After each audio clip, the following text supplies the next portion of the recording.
Good morning students. मैं Sunita, lecturer geography, government senior secondary school Murthal Adda Sonipat. आपका इस लाइव सेशन में, ज्योग्राफी के लाइव सेशन में आप सभी का हार्दिक स्वागत करती हूँ।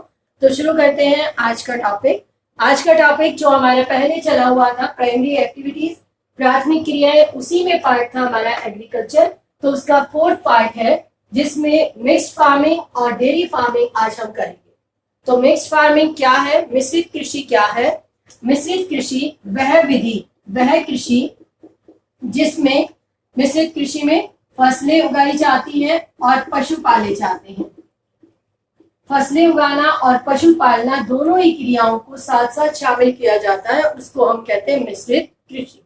इस कृषि में श्रम के विशेषीकरण की और व्यापार के लिए पशु जो पाले जाते हैं वो किसान के सहायक के रूप में होते हैं, जिनकी कृषि फसलें उगाने में भी सहायता दी जाती है और जिनके उत्पादों को पट्टी पूरकता के रूप में प्रयोग में लाया जाता है। तो विशेषकर किसान फसलें उगाने के साथ साथ खाद्यान्न फसलों के साथ साथ चारे की फसलें भी मुख्य रूप से इस कृषि में उगाता है, क्योंकि पशुओं को पाला जाता है। इस कृषि में गहन उत्पाद होता है, वैज्ञानिक विधियों का प्रयोग किया जाता है, मशीनी यंत्रों का प्रयोग किया जाता है, उर्वरक और खादों का प्रयोग भी किया जाता है। अनेक प्रकार के पशु जैसे गाय, भैंस, भेड़, कुकुरमुत्ता इत्यादि अनेक प्रकार के पशु पाले जाते हैं।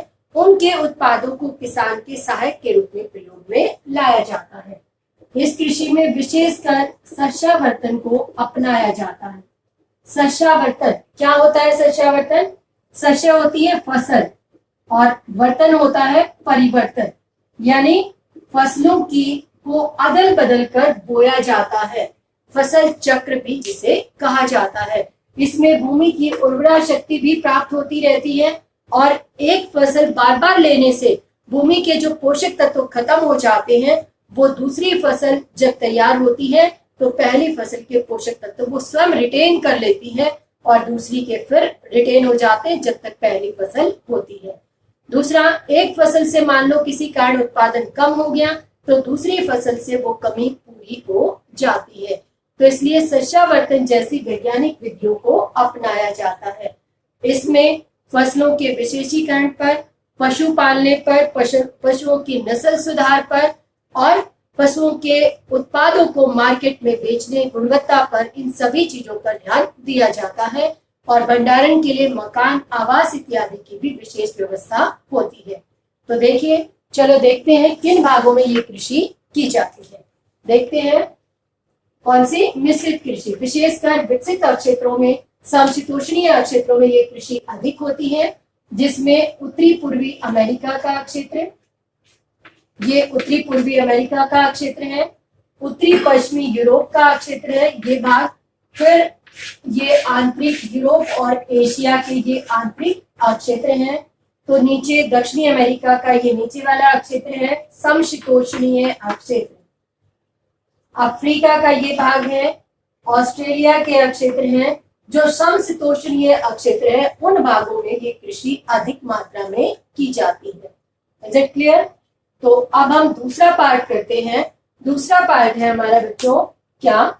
Dairy farming. तो डेयरी फार्मिंग, डेयरी को फार्मिंग का नाम दिया है, मतलब डेयरी पशुओं के नाम से स्पष्ट है। आप इसकी इमेज बनाए, प्रतिमा बनाए माइंड में कि डेयरी का नाम लेते ही आपके माइंड में क्या पिक्चर आती है? बहुत सारी गायें, भैंस दूध दो रहे हैं, उनसे मक्खन, पनीर, बहुत सारी चीजें। यस, तो डेयरी फार्मिंग वह कृषि जिसमें पशुओं को व्यापारिक उद्देश्य से पाला जाता है। पशुओं के अनेक उत्पाद जैसे दूध, मक्खन, पनीर, चॉकलेट, खोआ इत्यादि अनेक प्रकार के उत्पाद तैयार किए जाते हैं और उनका व्यापार किया जाता है। इससे बहुत अधिक आय होती है और विशेषकर जो भिन्नता है वो क्या है? कृषि में केवल 6 महीने कार्य होता है, बीच का समय खाली जाता है, लेकिन डेयरी फार्मिंग में क्या होता है कि किसान को, मजदूरों को सारा साल भर कार्य उपलब्ध होता है। ये वार्षिक आधार पर होती है, जिसमें पशुओं की नस्ल सुधार, संक्रमण प्रजाति, उत्पादों की गुणवत्ता पर ध्यान दिया जाता है। उन्नत वैज्ञानिक विधि पाश्चुरीकरण विधि, शीतलीकरण प्रक्रिया, रेफ्रिजरेटर इत्यादि की अधिक आवश्यकता होती है। इसमें पूंजी निवेश बहुत अधिक होता है। यह कृषि अधिकतर कहाँ की जाती है? विकसित क्षेत्रों में, जहां उन्नत वैज्ञानिक विधियां होती हैं। क्या आप बता सकते हो कौन सा ऐसा देश है जहां हर व्यक्ति सहकारी फार्मिंग से जुड़ा हुआ है?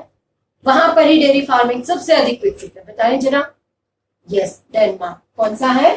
डेनमार्क। तो देखते हैं कहां पर डेयरी फार्मिंग की जाती है। अभी हमने कौन सा पार्ट किया था? अभी हमने किया था कौन सा? मिश्रित कृषि। ये मिश्रित कृषि के क्षेत्र है। अब डेयरी फार्मिंग कहाँ होती है? डेयरी फार्मिंग ये देखिए पश्चिमी यूरोप के क्षेत्र, ये ब्रिटेन का है, नॉर्वे, स्वीडन, फिनलैंड का क्षेत्र है। ये आपका जो छोटा सा ये पार्ट है ये डेनमार्क का है। ये क्षेत्र पश्चिमी यूरोपीय विकसित क्षेत्रों में ये कृषि की जाती है।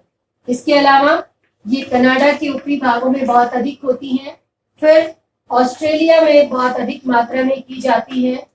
न्यूजीलैंड में ये कृषि बहुत अधिक मात्रा में की जाती है। किसकी बात कर रहे हैं हम? डेयरी फार्मिंग की। Now you have to clear that कहाँ पर डेयरी फार्मिंग है और कहाँ पर मिश्रित कृषि की जाती है। ये जो रेड कलर में दिखाई दे रहे हैं ये सारे क्षेत्र किसके हैं? मिश्रित कृषि के हैं। और ये जो क्षेत्र है व्हाइट कलर में जो आपको दिखाई दे रहा है ये सारे किसके क्षेत्र हैं? डेयरी फार्मिंग के। क्लियर हुआ होगा आपको? तो ये थी हमारे आज का सब topic, mixed farming and dairy farming. तो ये कहाँ कहाँ की जाती है, इनकी क्या विशेषताएं हैं, ये हमने इसके बारे में पढ़ा। अगला टॉपिक भूमध्य सागरीय कृषि और जो छोटा सा पार्ट रह गया वो हम अगले टॉपिक में कवर करेंगे। I hope you understand this chapter. So thank you very much. Have a nice day.